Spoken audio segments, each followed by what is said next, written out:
Here we have sometimes problem because we are Muslim. Yes. So I personally do not like pork and I never eat pork. And I found, okay, there are several foods where you have to always ask whether it is made with swine or for types of food. We have to survive because we have to eat in Mensa. Yes. So Mensa has different types of food they provide. So sometimes it's good, sometimes it's bad.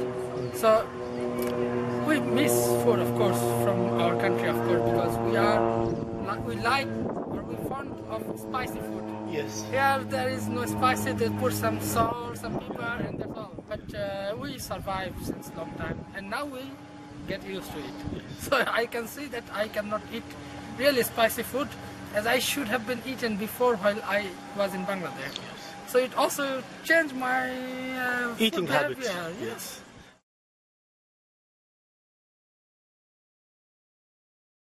The food in Germany is without spice, and we Indians without spice cannot be imagined. And meat is much cheaper in Germany compared to vegetarian food, which is also quite different from my country.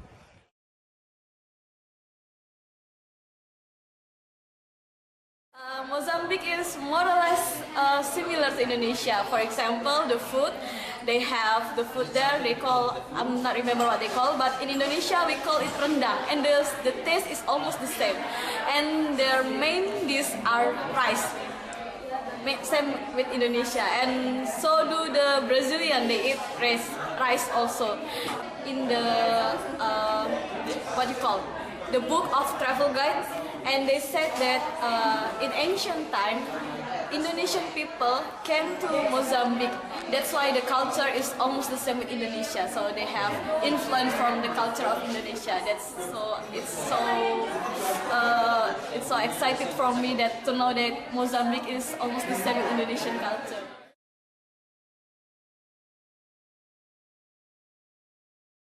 I really, really like natural peanut butter.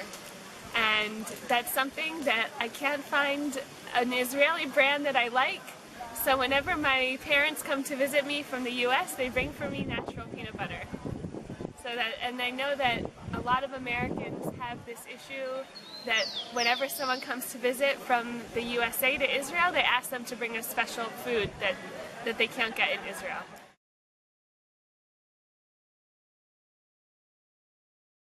So I'm vegetarian. Oh, yeah. So every Mexican would say to me or would ask me, so you won't find anything in Mexico without meat, but it's not true. So there are a lot of foods, very, very, very yummy foods in Mexico, traditional food which I can eat. For example, gorditas, which are filled with potato or with cactus or with other vegetables or cheese and so on, or tlayudas, which is a fried tortilla, a huge one with cheese and avocado and so on, and all the fruits there. It's very delicious. And also, although I love Germany too, but the food is better in Mexico, I guess, because the people still take a lot of time in order to prepare meals.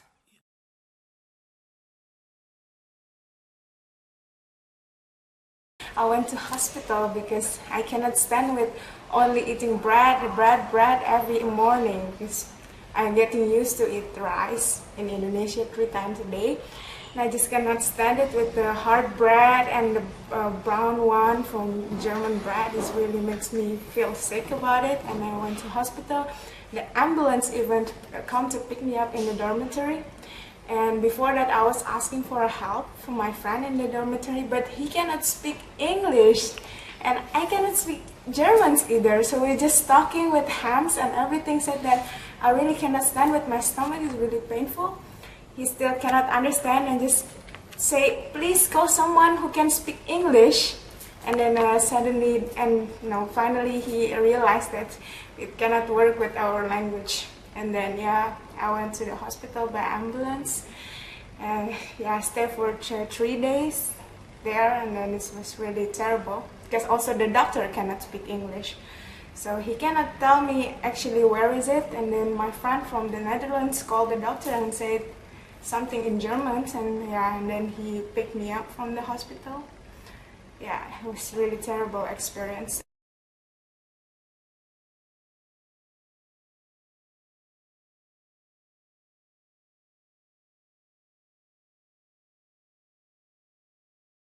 When I talk to the people in Bangladesh that I've got a scholarship in Germany, and they say, wow, but Germany people are very strict and they do not speak English, so how you could survive?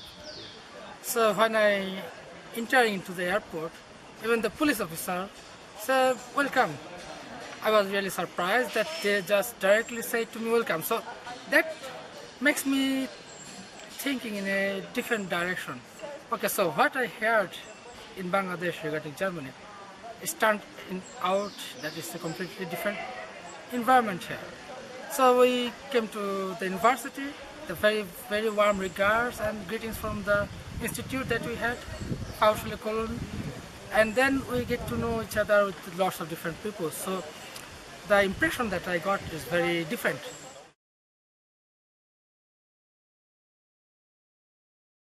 Greeting people on the road, unknown people on the road, and saying hello. And finally, in the buses, to sit next to male passengers. In India, we have the structure where we sit according to gender, but here it was together. And then also to greet people by hugging. Shaking hands is something which is coming into vogue in my country too, but hugging was the next step.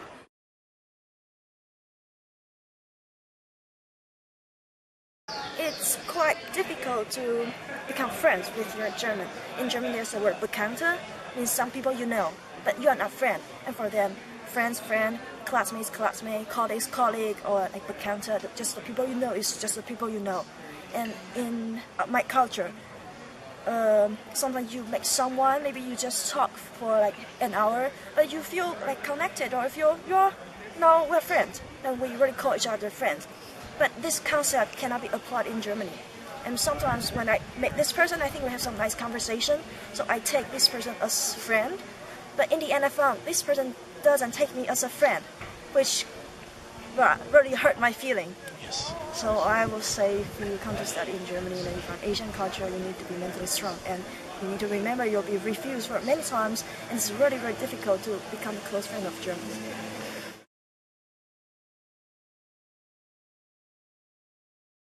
People were very excited to meet an American so they could practice their English. And so I had a great experience that I would be able to practice my Hebrew and they would practice their English with me. So I was very well received, thankfully. Well received, yes.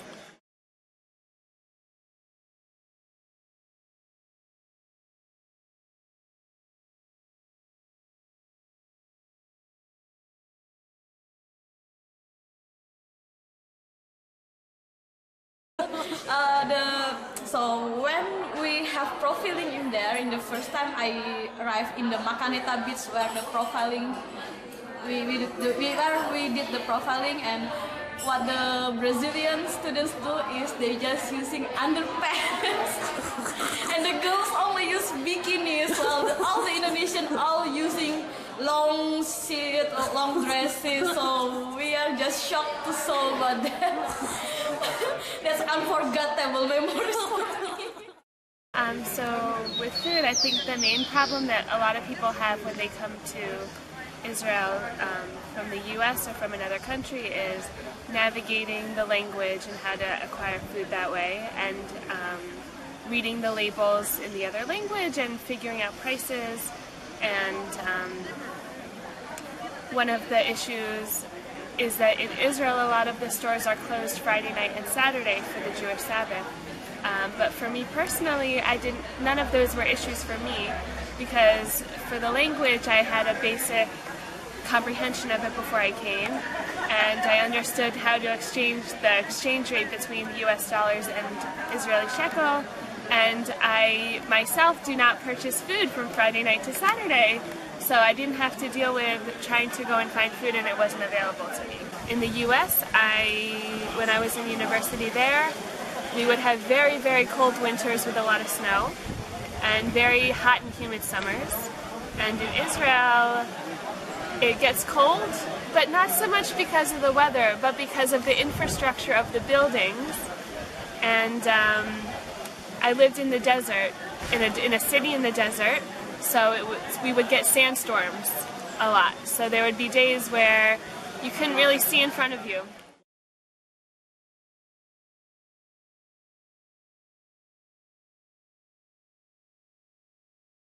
When I was in public transport, I was alone with my hijab, and then there's one grandmother, like really old, speaking to me in German, and I think that she's kind of angry or something, and then suddenly she just yelled at me and said that I'm a terrorist. And I went out and I was crying, and it's really shocking, and I was thinking, oh, I think it's not a good idea to go around with my long hijab there, or maybe just unfortunately it's not the right time. But yeah, those two experiences really makes me kind of, I don't feel like home in the beginning, but in the end I have so many friends from different cultures, and it was really nice to meet them and talk about their opinion about everything, many things. Yeah.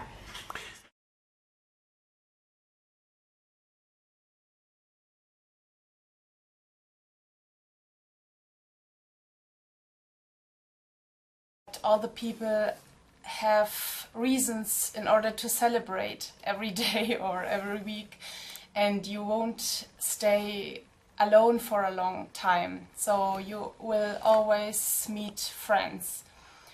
And on the other hand, Mexico has a very dark side, so it has a high grade of violence and of hunger and poverty and so on.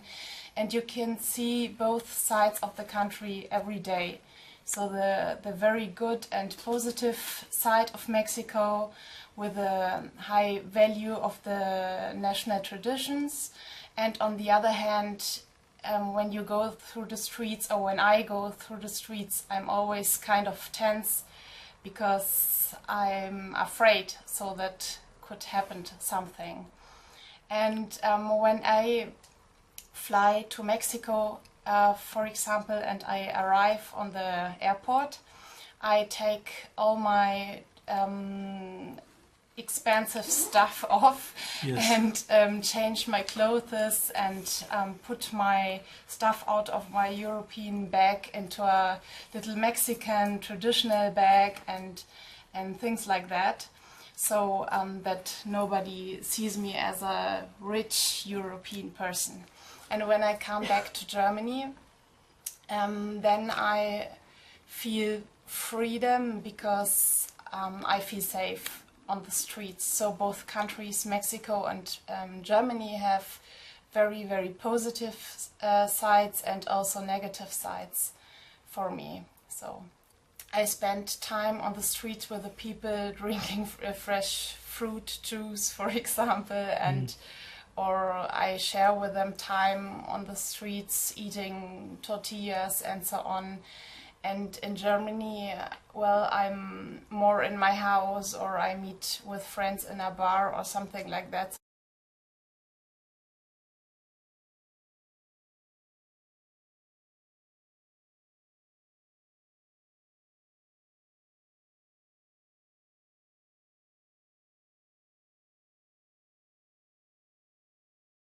So I did my BA in the US, and my experience in the Israeli university was 1 year of taking bachelor's courses to prepare me for my master's, because I switched departments.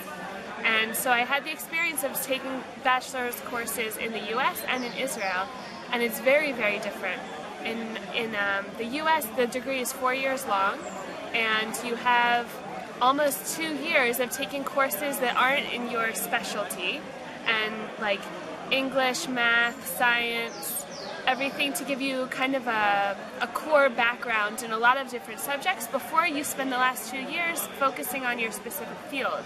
And in the Israeli university, almost all of your courses are in your specific field, and you don't really take more than 3 or 4 alternative subjects. And I much preferred the American system because I was able to get a background in a lot of other subjects before I specialized in my field.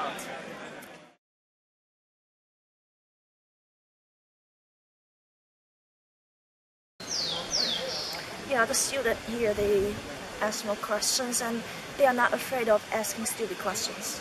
And for us, is either we don't want to ask in front of people, or we think maybe our question is too stupid, and maybe we can just check after the class, or we can discuss with the classmate later, or ask the teacher after the course. The interaction between the teacher and the student is much more interactive. So we had in Bangladeshi culture, when we speak in a professor, we have to always like this, sir, we have to always make this. If we try to speak a professor, we have to always say, sir, then we start, and very politely and very respectively. So here we have different perspective right now. We experience that they are much more friendly, very close and much more open. That makes you to open the door of learning a new process. So you can really discuss with the professor that what is your problem, how to deal with some issues. Even it goes beyond from the educational to the personal aspect. So they also try to help individual how to make life comfortable.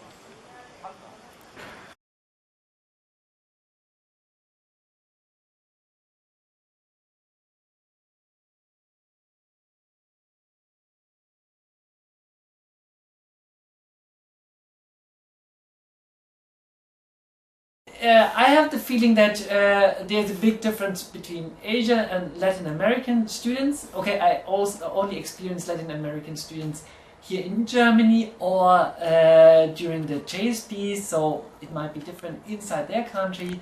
And I see also the difference to the German students. I think it's mainly that the students in East Asia normally a little bit more waiting for what the teacher says to them. So they are a little bit more, let's say, I don't want to use the word careful, more, let's say, waiting for the teacher telling them what they should do and how they should understand something. The students from Latin America, from my experience, are quite different. They are a lot more fast forward in the beginning, and I think also the German students there are also more fast forward and have a stronger opinion in the beginning.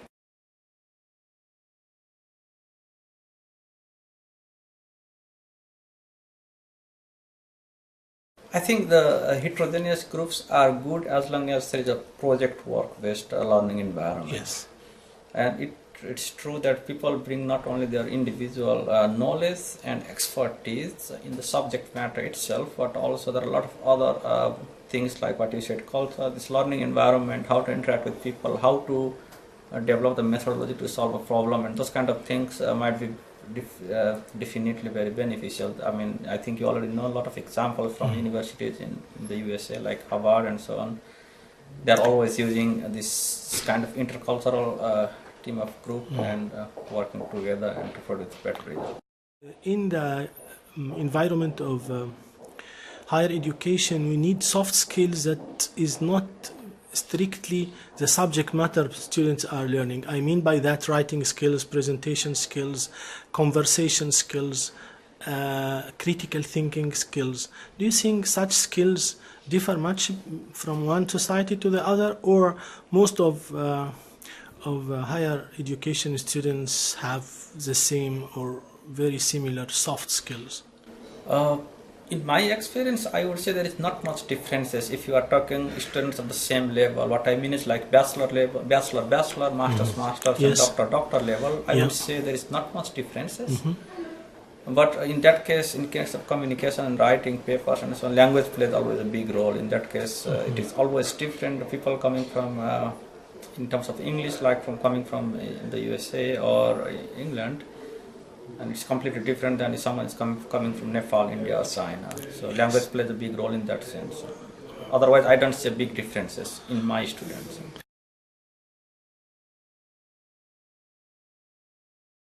Yeah, what can I say? It's for me. It's Okay. always a very Exciting. rewarding and exciting situation to meet those people in person. And well, while they are abroad, there is always some contact. But I think the most important, or for me, the very interesting part is to see the feedback after they return back home. So what we ask of them is a little report where they talk about their experiences, and that is something where I really get something out of it. So we see what the people did abroad and how their experience was. And for most of them, they are very, very excited about it, and they are kind of thankful as well for the opportunity they got. And a lot of them, they say it's a lifetime experience for them. In the reports they are submitting to you, Anna, do you find any mentioning of cultural experiences, or all their comments is related to the technical stuff? Do they mention anything about living experiences, different cultures, things like that? Actually, they do a lot. So they tell me about how they made friends overseas and how they were welcome, and about the hospitality of the people abroad.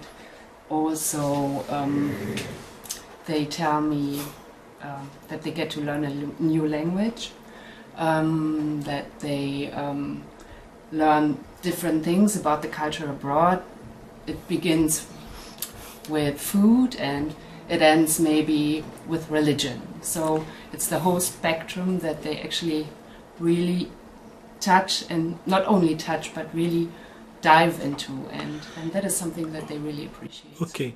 In the reports they sent you, do they speak generally on general subject, or some of them may refer in the report about a personal experience with living in a different culture? Are these things in any way reported by one or two or some of them? Well, it depends. First, they are asked to name all the curricular activities that they had, so the modules that they took, and also about extra curricular activities. And then we asked of them to describe what the scholarship means for them, what it meant for them personally and also academically and professionally for their future. Okay. So, thank you, Anna, for this, but I want to ask you my last question. Before they go for this academic trip, do they have any book from CNRD telling them it's a guideline, some guidelines about going to a different culture? And in these guidelines, do you mention anything cultural related to religion, language, food, and some of the things you mentioned? Okay, so first let me speak for the students who come here to Germany. So we prepared a guideline for them, and it also touches, besides all the formalities involved into the exchange, it also touches the cultural things. So for example, we give them an idea how the local food is like, and we give them some hints where they can have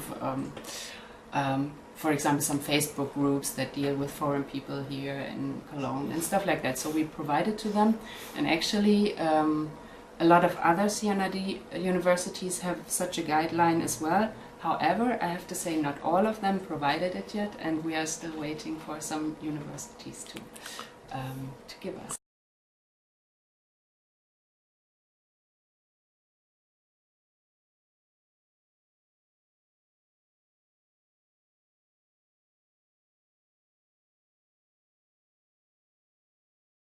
We in Brazil we count like this, as actually in whole Latin America, as our friends here can say, like 1, 2, 3, 4, 5. And when you find out that in Germany people are strange, and they count like 1, 2, 3, 4, and then 5. Yeah. And just yesterday we found out that some Egyptian people, Yes, they Dr. count Gardini. like 1, 2, 3. I just now we have to find someone that count like 1, 2, 3, and then will be everything there. Okay, the section shows how to point things in different places. So we Latin America we use the fingers just to point. Yeah. Sometimes we use the foot to point something.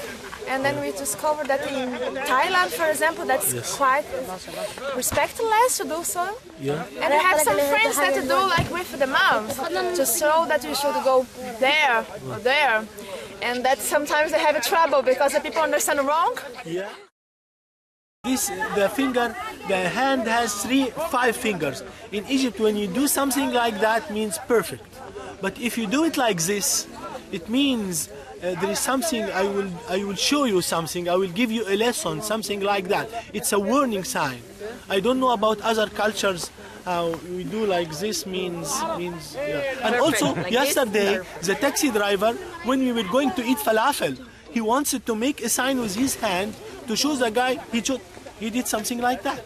It is the same thing but different position, and it means falafel here, which I also added this to my dictionary. Beautiful stuff. I have another meaning for this thing. Yeah. Yeah. So in Brazil, if this could means okay, that's great. Not everybody understands this, but if you're doing this direction, unfortunately I cannot say what it means. And then like this means even worse.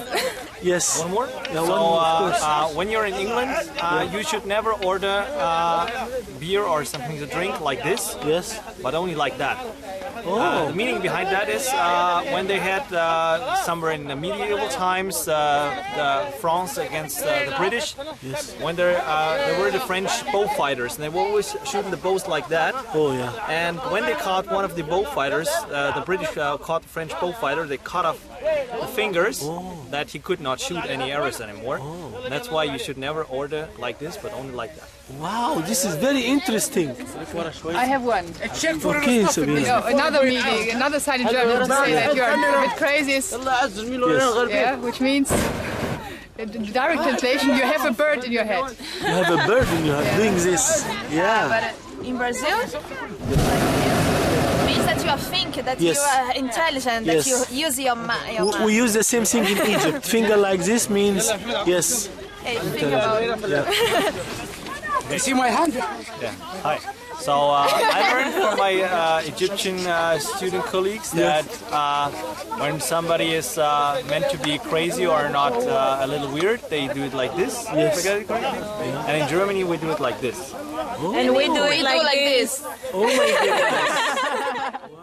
Okay, this is what they say when someone is crazy. You are crazy. Yes. They also look like this. Wow, thank you. Yeah, in Indonesia something like this means you are crazy. Oh, thank you very much. Actually, the noise that coming from the sheep in Arabic or in Egyptian is ma. Ma. Yeah. And how about in Poland? I don't know.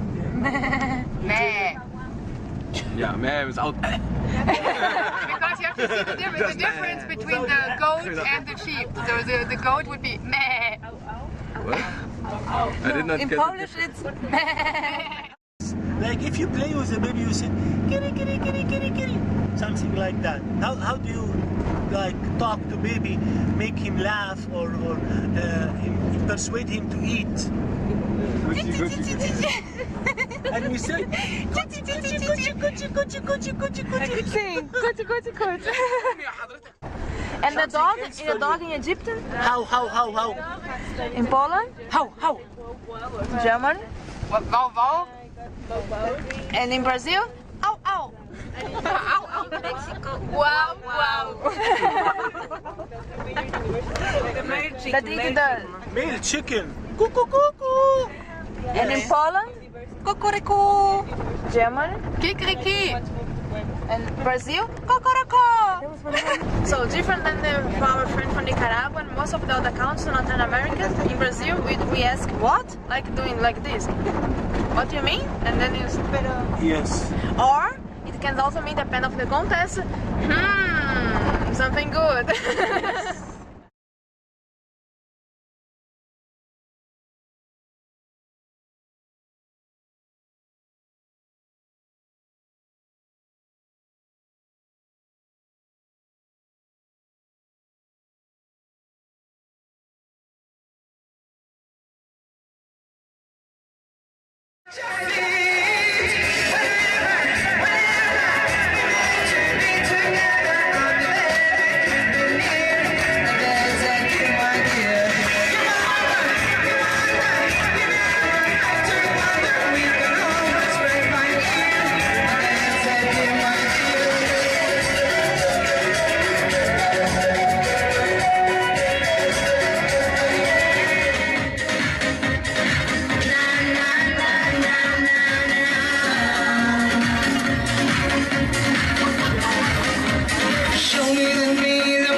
Serei mais alegre, serei tão feliz.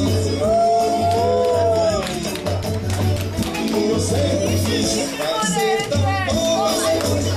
Sou mais ou menos, vou fazer do lado. Também vou matar flores, vai tá legal. Vou fazer sucesso com essa canção.